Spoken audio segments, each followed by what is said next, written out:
आप देख रहे हैं पल पल न्यूज और मैं हूं आपके साथ नदीम अकरम। दिल्ली के जहांगीरपुरी में क्या कुछ चल रहा है उसकी पल पल की जानकारी आप लोगों के साथ साझा कर रहा हूं। जहां हनुमान जयंती की शोभा यात्रा के दौरान हथियार लैस लोग मस्जिद के सामने पहुंचते हैं और घटना को अंजाम दे देते हैं, और जो लोग मस्जिद के सामने से उन्हें हटने के लिए कह रहे होते हैं, दिल्ली पुलिस द्वारा उन्हें गिरफ्तार कर लिया जाता है।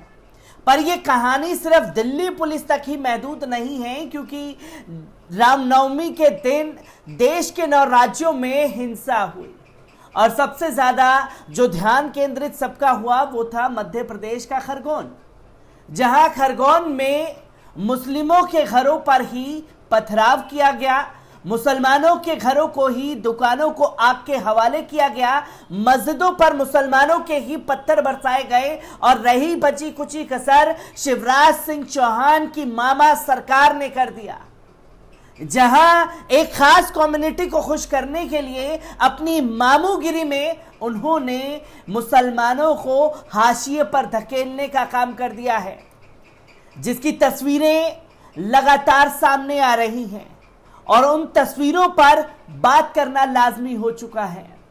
क्योंकि आप मेरे बराबर में एक तस्वीर देख रहे होंगे, ये तस्वीर है वसीम अहमद की। वसीम अहमद शेख उर्फ भूरा खरगोन के रहने वाले हैं और इनके दोनों हाथ नहीं हैं, पर यहां सैल्यूट है मुसलमानों से नफरत में इतने अंधे हो चुके शिवराज सिंह की सरकार और प्रशासन, जो कि ये देखना भूल गई कि हमने उसके घर पर बुलडोजर चला दिया है, जिसको ये कहते हुए हमने देख लिया कि ये शख्स जो है पत्थर चला रहा था। और जब मीडिया के सामने इनकी तस्वीरें आई तो हर कोई हैरान रह गया कि ये किस तरीके की मुसलमानों से नफरत की इंतहा खासतौर पर मध्य प्रदेश में पार कर दी गई है। क्या वसीम अहमद उर्फ भूरा का यह कसूर है कि वो मुसलमान है? जहां उसके दोनों हाथ नहीं हैं, वो शोभा यात्रा पर पथराव कर रहा था। आग के अंधी हो चुकी खासतौर पर शिवराज सिंह की सरकार ये देखना भूल गई कि आखिरकार किसे नोटिस दे रही है और किसके घरों और दुकानों को बुलडोजर चला करके तबाह कर रही है। आपको बता दें कि ये बराबर में तस्वीर जो चल रही है ये वसीम अहमद शेख उर्फ भूरा की है। 2005 में करंट लगने की वजह से इनके दोनों हाथ काटने पड़े थे। शिवराज की पुलिस ने आरोप लगाया कि इन्होंने अपने इन्हीं दोनों हाथों से खरगोन में शोभा यात्रा पर पत्थर फेंके थे।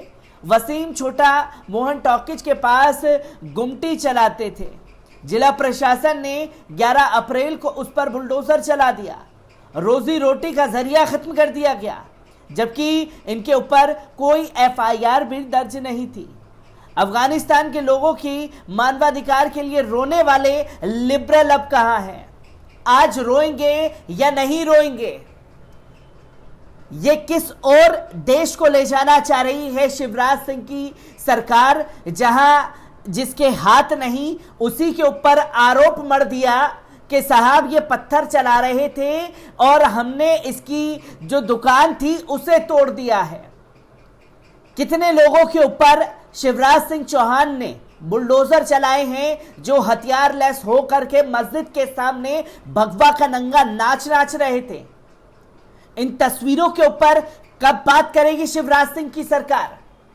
पर यह बात सिर्फ महदूद वसीम अहमद तक ही नहीं रही। एक ऐसी तस्वीर खासतौर पर इब्रिस की भी सामने आई, जिसे दंगाई बताकर के पुलिस प्रशासन उठा करके ले जाता है और घर वाले 8 दिन तक अपने बच्चे से, अपने भाई से मिलने के लिए जद्दोजहद करते हैं, और तो पुलिस प्रशासन कहता है कि हमने गिरफ्तारी नहीं किया, और 8 दिन बाद उसका शव मिलता है। यानी कि खरगोन हिंसा में पहली मौत की पुष्टि हो चुकी है, जहां मरने वाला भी मुस्लिम है। आपको बता दें, खरगोन की इस घटना ने हर किसी को हैरान कर दिया है। खरगोन में रामनवमी के दिन लापता हुए एक युवक का शव इंदौर से मिला है। मृतक के भाई ने बताया कि रामनवमी के दिन इब्रिस रोजदारों को शाम 7:30 बजे इफ्तारी देने गया था। पत्थरबाजी में कुछ हिंदू समाज के लोगों ने इब्रिस को पत्थर, औजारों, लाठियों से बहुत मारा। इसके बाद पुलिस उसे सबके सामने गिरफ्तार करके ले गई।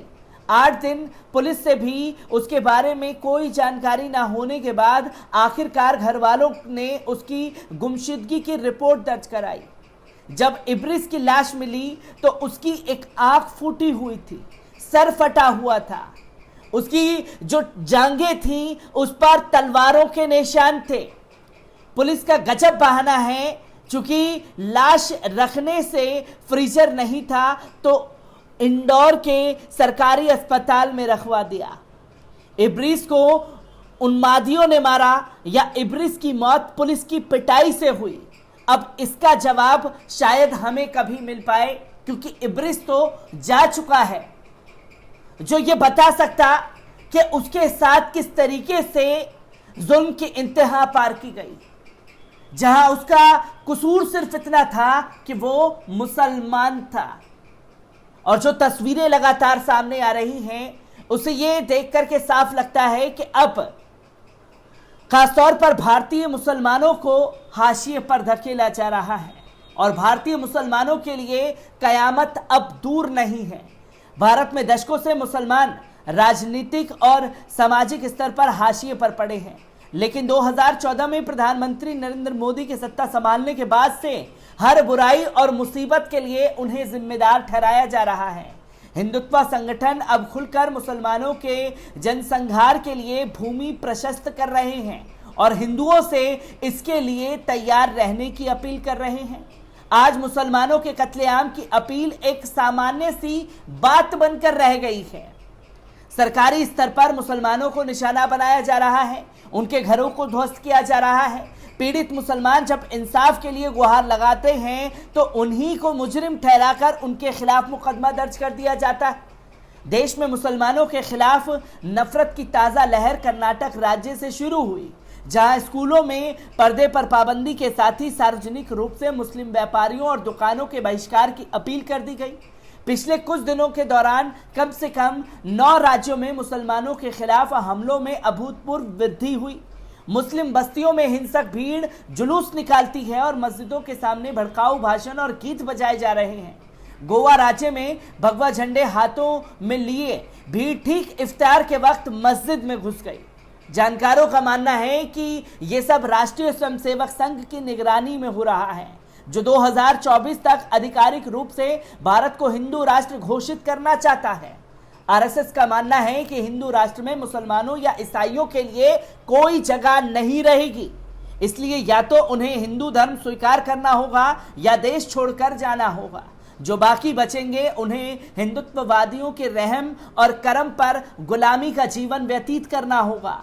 22 वर्षीय एक हिंदू व्यक्ति ने एक पत्रकार से बात करते हुए कहा कि जब भी वे राष्ट्रवादी गाने सुनता है तो उसे ताकत का एहसास होता है और अपने चारों ओर मौजूद एक एक मुसलमानों को चुन चुन कर मारने की भावना पैदा होती है।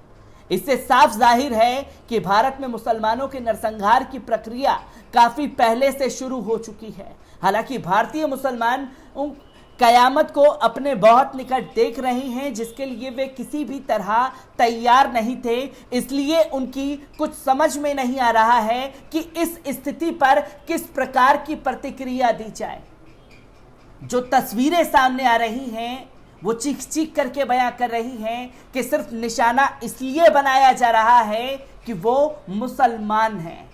अब आप ही देखिए, तस्वीर देख करके डिसाइड कीजिए कि वसीम अहमद उर्फ भूरा का क्या कसूर था, इब्रिस का क्या कसूर था, जो रोजे की हालत में रोजेदारों को खाना देने पहुंचा था और उसे दंगाइयों ने अपना शिकार बना लिया। क्या इन बातों की भी जांच शिवराज सिंह की सरकार द्वारा की जाएगी? यह सबसे बड़ा सवाल खड़ा हो जाता है। मैं ऐसी ही खबरों से आपको रूबरू कराता रहूंगा। दीजिए इजाजत, शुक्रिया।